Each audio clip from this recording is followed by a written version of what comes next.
स्वः तत्सवितुर्वरेण्यं भर्गो देवस्य धीमहि धियो यो नः प्रचोदयात्.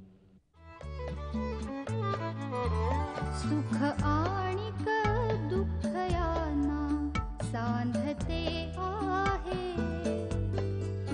जीवनाशी ती कधीची भांडते आहे.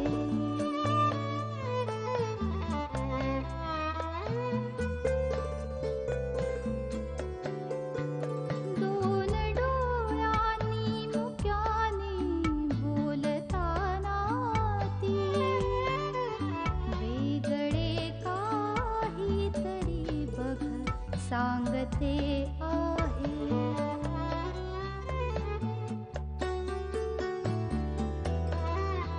जीवनाचे एक गाणे गात जाताना वेगळीशी चाल त्याची बांधते आहे. जीवनासाठी जणू ही अकस्मिता सुखाणिक दुःख वेडी अवंतिका.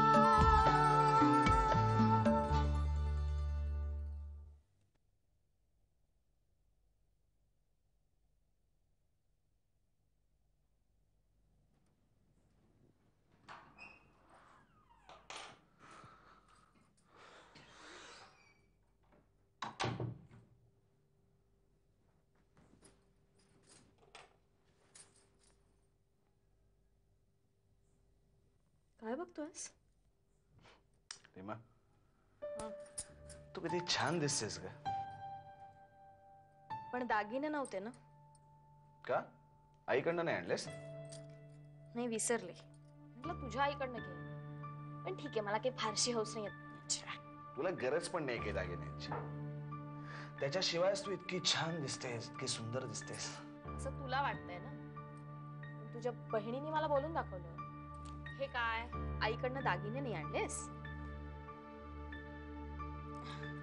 तिच्या गळ्यातनं काढून द्यायला तयार झाली होती.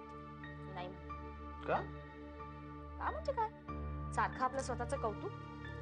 तुझ्याकडे असेल सोनं चांदीची खाण, मी काय करू? तू ते शोभनाताईंबद्दल बोललास ना, ते बरंच झालं. ती राग आला होता तिला. माझ्या आईबद्दल मात्र वाटेल तसं बोलत होती. काय वाटेल ते बोलली? म्हणे ती बाई म्हणजे कोण? माझी आई. ती म्हणे महानाटकी आहे. सनीलची गोडगोड बोलवून त्याला घरजावई करून घेईल. उगाचच खोटं नाटक गोडगोड बोलत असते सगळ्यांपासून तोडण्यासाठी. ठीक आहे, झाली असेल काहीतरी चूक माझ्या आईच्या हात, पण म्हणून काय इतकं बोलायचं? रीमा, माझ्या आईचं ना माझ्यावर जरा जास्तच प्रेम आहे. ती अगदी बाकी टिपिकल आयांसारखी आहे. माझ्या बाबतीत पॉझिटिव्ह आहे.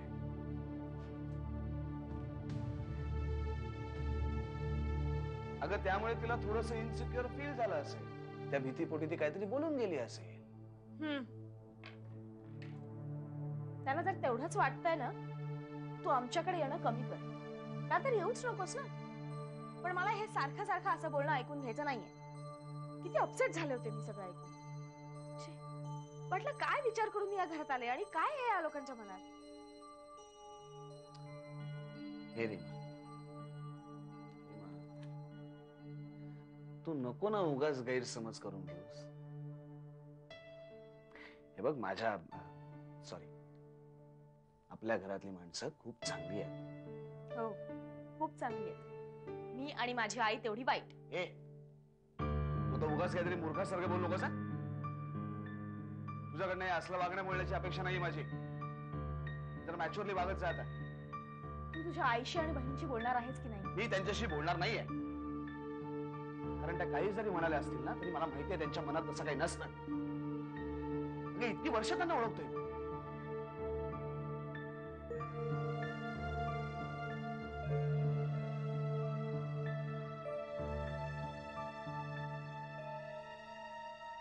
आणि बघ, आपल्याला फॅक्टरीच्या भांडवलासाठी पैसे हवेत.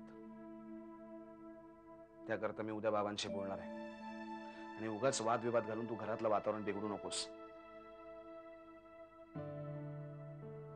आणि जरा घरात बसत जा ना तू सुद्धा. आईला मदत करत जा घरकामामध्ये. बसून बसून जाडी होशील. चली. कस केली काय नीमा? सोडून दे ना. तुला सांगू, तू रागावलीस ना ती अजिबात सुंदर दिसत नाही सांग. आणि आज लग्नामध्ये ज्या काही तमाम बायका जमल्या होत्या ना, त्यात फक्त तूच एकटी सुंदर दिसत होतीस. चली लाडात येऊस. हे मी मला कपडे बदलून जातात.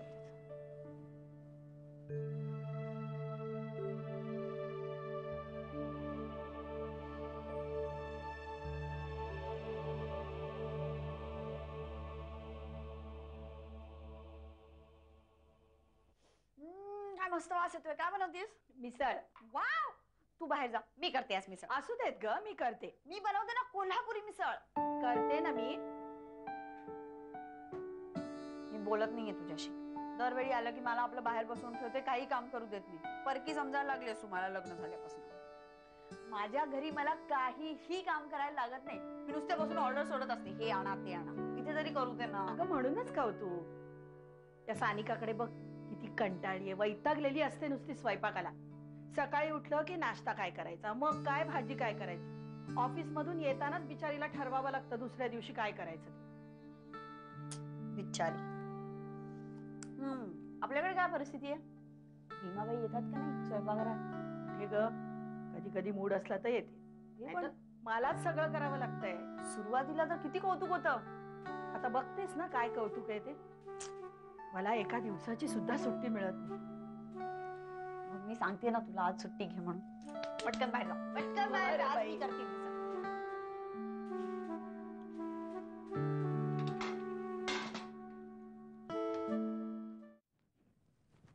मिलिंद, आज बरं झालं तुम्ही सुट्टी घेऊन घरी राहिलात ते. आणि मुख्य म्हणजे ऑफिस मधलं कुठलंही काम घरी नाही आणलं. मलाही थोडी उसंत मिळाली. असं अगं काम संपलं, घेतली सुट्टी. खरंच?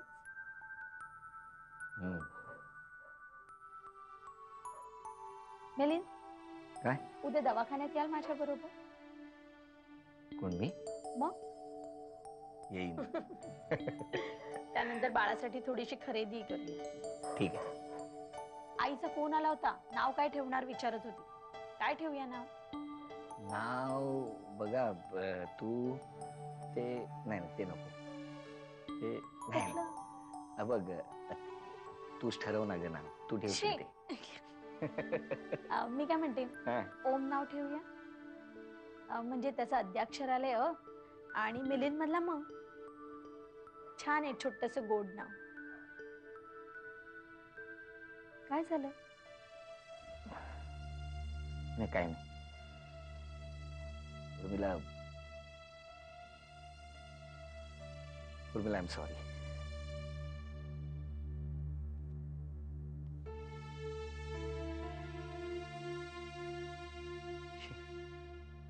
उर्मिला, किती वाईट वागलो मी तुमच्याशी. खरं तर कोणाच्या सांगण्यावरून मी कॅरी होणारा नाहीये, पण कोणाचं तरी ऐकलं आणि असा वागलो मी तुमच्याशी. मिलिंद, ठीक आहे ना?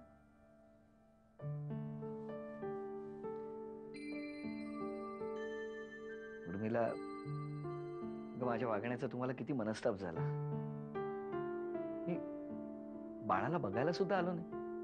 तुला फोन नाही केला साधा.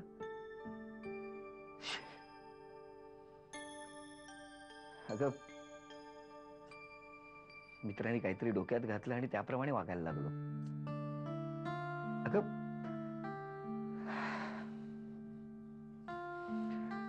पुन्हा मी असा कसा विचार केला की हे मूल माझं नाहीये म्हणून. सॉरी, चुकलो. मिलिंद,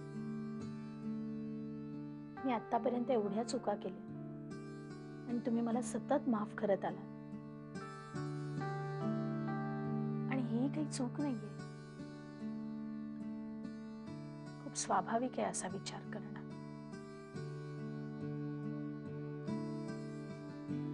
पण उर्मिला, आता मी ठरवलंय की तुला आणि आपल्या बाळाला खूप प्रेम द्यायचं. तुम्हाला कधी अंतर द्यायचं नाही. खूप प्रेम करायचं. हे बघ, आपण ना आपल्या बाळाला खूप मोठं करायचं. म्हणजे जगातलं सगळं सुख त्याला द्यायचं आपण. मी ठरवलंय.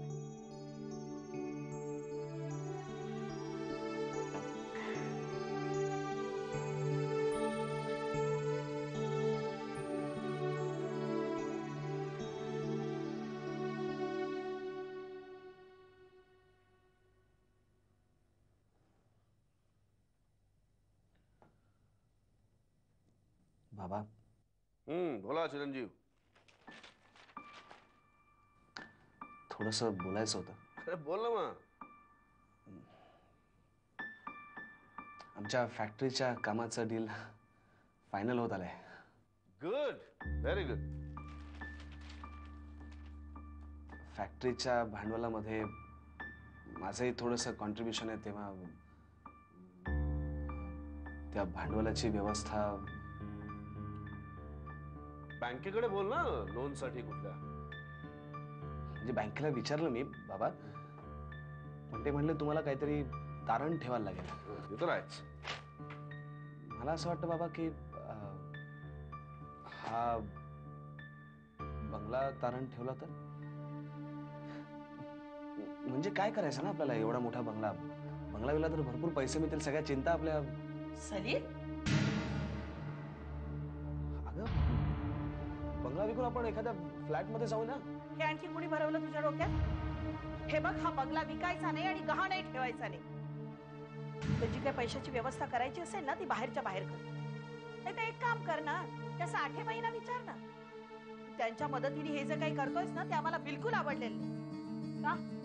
त्यात न आवडण्याचं काय आहे? नाही, माझं म्हणणं इतकंच होतं, हे सगळं करायची काय गरज आहे? त्याची अम्बिशन.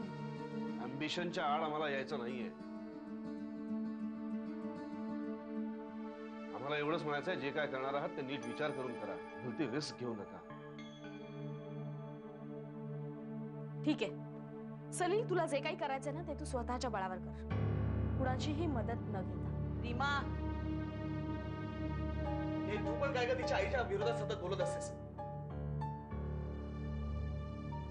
काय झालं काय नाही. ए, नाश्ता झाला की नाही? चल, मला भूक लागली. बाबा? सलील, काय झालं? काय झालंय का बाबा? काय नाही ग, नेहमीचा सीन. तू बस, ये बस. पण नेहमीचा सीन म्हणजे मला कळू दे नाही की काय चाललंय. अगं, मी सलीलला म्हटलं, त्या साठेबाईंच्या मदतीने तो हे जे काही करतोय ना, ते मला बिलकुल आवडलेलं नाही. आणि नेमकं ते रीमानी ऐकलं. अगं, असं कशाला बोललीस पण आई? अगं, तिला कसं आवडेल तू असं बोललेलं? नको आवडू दे. सलील ह्यांना सांगत होता, हा बंगला विका किंवा गहाण टाका. बंगला विका? मग म्हणून तर रागवले ना मी इतकं. सुलभा, पण अवंतिका म्हणते ते बरोबर आहे. तू उगीच हे प्रकरण वाढवू नकोस. उगीच आपल्या डिफरन्सेस वाढतील. त्याला काय करायचं ते करू दे ना. पण बाबा, काही झालं तरी बंगला वगैरे नाही विकायचा. ही तुमची सिक्युरिटी आहे. हे बघा, त्याचं चांगलं झालं ना तर ते आपल्याला हवंच आहे, आपल्याला आनंदच आहे हो त्याच्यात.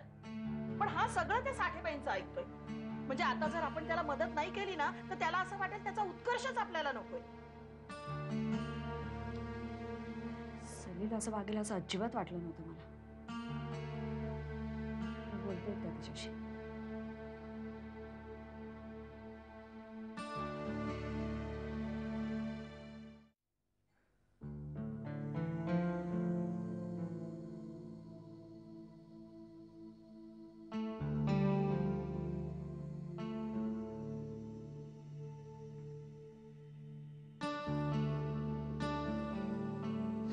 अरे चला निघूया मॅडम. थांब रे थोडा वेळ. नाही नाही, असं कसं? तुम्हाला हॉटेलला सोडायची ड्युटी आहे माझ्यावरती. तेवढी तरी ड्युटी करायला काही हरकत नाही. अरे, करतोच आहे. चला निघूया. सलील, सलील, बहिणींची ड्युटी एक वेळ केली नाही तरी चालेल, पण आई बाबांची ड्युटी नीट कर. म्हणजे म्हणजे म्हणजे तसं काही नाही रे, पण लग्नाआधी मी तुला काय सांगितलं होतं आठवते ना तुला?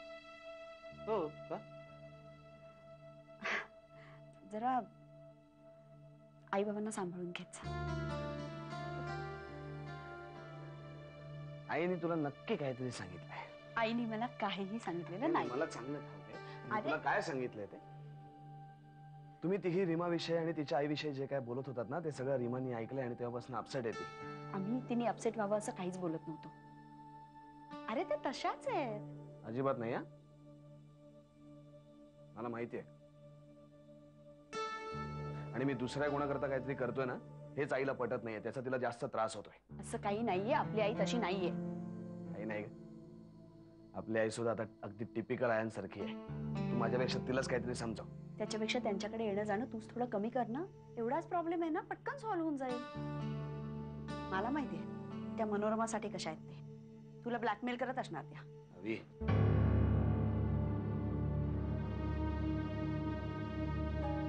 सलील, मला वाद घालायचा नाहीये. मला फक्त एवढंच म्हणायचं की आपल्या आईबाबांची काळजी घे. हे बघ, रीमा आणि आपले आई बाबा यांना सांगणारा तू आहेस. तुलाच हे करायला लागणार आहे. अवंती,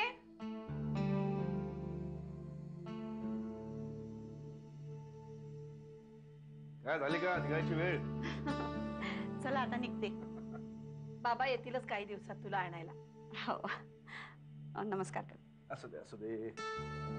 अरबट सरबट काही खाऊ नकोस हं? आणि स्वतःच्या तब्येतीला जप आता. हॅलो, हा निघाले. हो, 2 मिनिटात निघते. हो, बाय. फायनल कॉल, आता निघायलाच पाहिजे. सलील, रीमाला घेऊन कोल्हापूरला यायचं प्रॉमिस केलंस मला. तुम्ही पण या आई बाबा. निघू मग. सावकाश.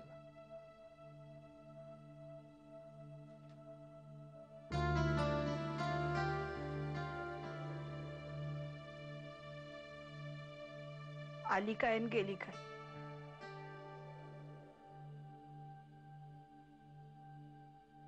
काय आहे सुलभा? अवंतिका दरवेळी सासरी जाताना तू अशीच हळवी होतीस. तुम्हाला नाही कळायचं.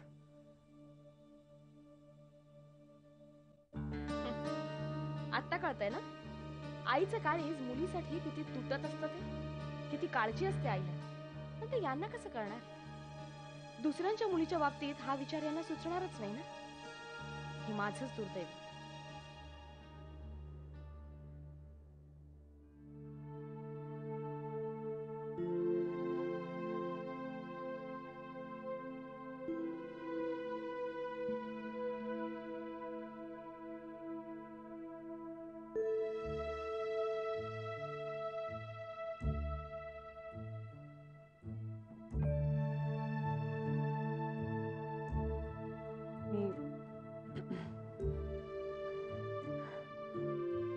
मी निघते.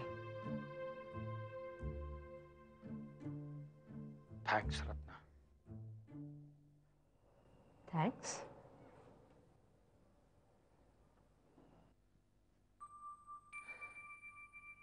तू आलीस म्हणून आशूचं लग्न. प्लीज नवीन, आशू माझी मुलगी आहे. आणि असं फॉर्मली थँक्स म्हणायचं असेल तर मग सॉरी. Take care. आणि हो, जास्त कामं घेऊ नकोस.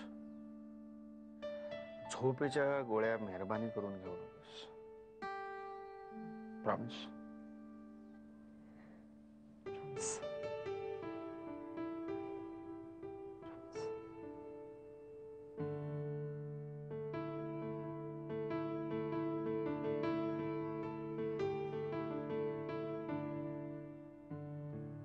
एकटा राहशील ना?